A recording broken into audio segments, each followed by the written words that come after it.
The U.S. Air Force is undoubtedly known for their advanced technology and sheer determination to uplevel their technology in any way that they can. And now we are more so recently hearing about an undetectable anti-gravity aircraft, which has been a topic of discussion all over the globe. Now, the real question: is this new technology that the US is trying to develop viable enough to sustain itself? Let's figure it out. If you like this video, don't forget to hit the like button and subscribe to our channel for more such content.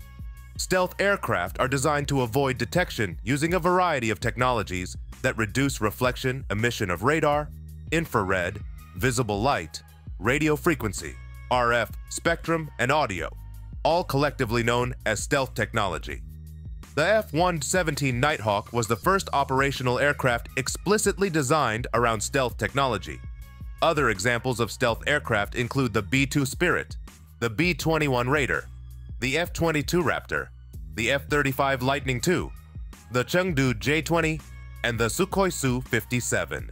While, as one might guess, there is no aircraft that is completely invisible to radar. However, this stealth aircraft makes it more difficult for conventional radar to detect or track the aircraft effectively, increasing the odds of an aircraft avoiding detection by enemy radar and avoiding being successfully targeted by radar-guided weapons. Stealth is a combination of passive low observable, or what we call the LO features, and active emitters, such as low probability of intercept radars, radios, and laser designators.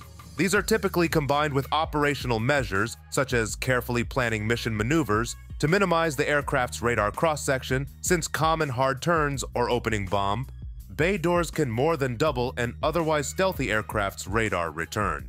Stealth is accomplished by using a complex design philosophy to reduce the ability of an opponent's sensors to detect, track, or attack the stealth aircraft. This philosophy takes into account the heat, sound, and other emissions of the aircraft, which can also be used to locate it. Sensors are made to reduce the impact of low observable technologies, and others have been proposed, such as IRST or the infrared search and track systems, to detect even reduced heat emissions, long wavelength radars to counter stealth shaping, and RAM focused on shorter wavelength radar, or radar setups with multiple emitters to counter stealth shaping. However, these have disadvantages compared to traditional radar against non-stealthy aircraft. Full-size stealth combat aircraft demonstrators have been flown by the United States in the year 1977, Russia in 2000, and China in 2011. As of December 2020, the only combat-ready stealth aircraft in service are the Northrop Grumman B-2 Spirit 1997, the Lockheed Martin F-22 Raptor 2005, the Lockheed Martin F-35 Lightning II 2015, the Chengdu J-20 2017, and the Sukhoi Su-57 2020, with a number of other countries developing their own designs. There are also various aircraft with reduced detectability, either unintentionally or as a secondary feature. In the 1999 NATO bombing of Yugoslavia, 2 stealth aircraft were used by the United States, the veteran F-117 Nighthawk and the newly introduced B-2 Spirit strategic stealth bomber. The F-117 performed its usual role of striking precision, high-value targets, and performed well, although one F-117 was shot down by a Serbian Isaev S-125 Nevaem missile brigade commanded by Colonel Zoltan Dani. It is an interesting observation to notice the design principles that this is made of, and I'm sure you're wondering what's so different about it. Besides all the usual demands of flight, the design of a stealth or low observability aircraft aims to reduce radar and infrared or thermal detection, including things like reduced thermal infrared emission from the engine and its exhaust wake. There is also a reduced radar reflection back to a hostile receiver by shaping the airframe.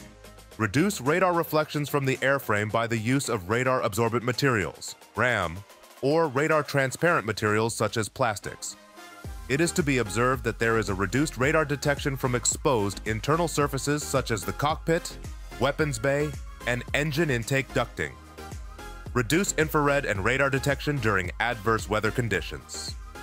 Rotorcraft also introduced a particular design challenge, due not only to their multiple wing surfaces and articulated joints, but also to the constantly changing relationship of these to the main airframe surfaces. The Boeing Sikorsky RH-66 Comanche was one of the first attempts at a stealth helicopter. While all of these features are undoubtedly awesome in their own respect, there are some drawbacks that come with it. Early stealth aircraft were designed with a focus on minimal radar cross-section, or the RCS, rather than aerodynamic performance. Highly stealthy aircraft like the F-117 Nighthawk are aerodynamically unstable in all three axes and require constant flight corrections from a fly-by-wire, or what we call the FBW flight system, to maintain controlled flight. As for the B-2 Spirit, which was based on the development of the flying wing aircraft by Jack Northrop in 1940, this design allowed for a stable aircraft with sufficient yaw control, even without vertical surfaces such as rudders.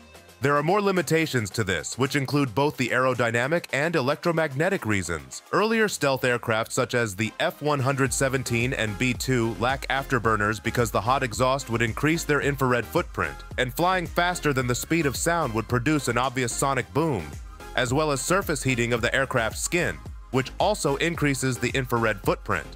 As a result, their performance in air combat maneuvering required in a dogfight would never match that of a dedicated fighter aircraft. This was unimportant in the case of these two aircraft since both were designed to be bombers. More recent design techniques allow for stealthy designs such as the F-22 without compromising aerodynamic performance. Newer stealth aircraft, like the F-22, F-35, and the Su-57, have performance characteristics that meet or exceed those of current frontline jet fighters due to advances in other technologies such as flight control systems, engines, airframe construction, and materials. The high level of computerization and large amount of electronic equipment found inside stealth aircraft are often claimed to make them vulnerable to passive detection.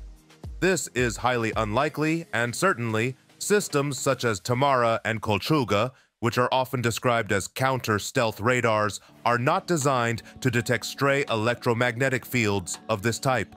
Such systems are designed to detect intentional higher power emissions such as radar and communication signals. Stealth aircraft are deliberately operated to avoid or reduce such emissions. Current radar warning receivers look for the regular pings of energy from mechanically swept radars, while fifth-generation jet fighters use low probability of intercept radars with no regular repeat pattern. Stealth aircraft are still vulnerable to detection while and immediately after using their weaponry.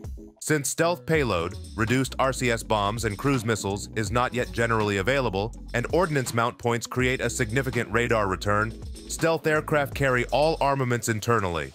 As soon as weapons bay doors are open, the plane's RCS will be multiplied, and even older generation radar systems will be able to locate the stealth aircraft.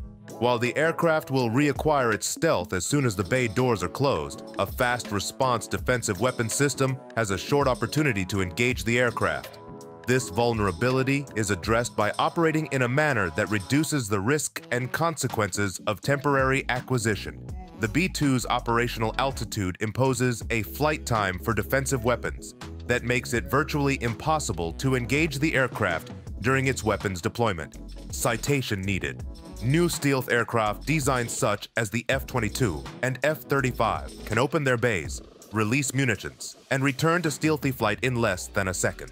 Some weapons require that the weapon's guidance system acquire the target while the weapon is still attached to the aircraft. This forces relatively extended operations with the bay doors open. Such aircraft as the F-22 Raptor and F-35 Lightning II Joint Strike Fighter can also carry additional weapons and fuel on hardpoints below their wings. When operating in this mode, the planes will not be nearly as stealthy, as the hardpoints and the weapons mounted on those hardpoints will show up on radar systems. This option, therefore, represents a trade-off between stealth or range and payload. Fully stealth aircraft carry all fuel and armament internally, which limits the payload. By way of comparison, the F-117 carries only 2 laser or GPS-guided bombs, while a non-stealth attack aircraft can carry several times more. Do you think the US will be able to overcome these limitations and successfully make this idea come to life? Don't forget to comment down below.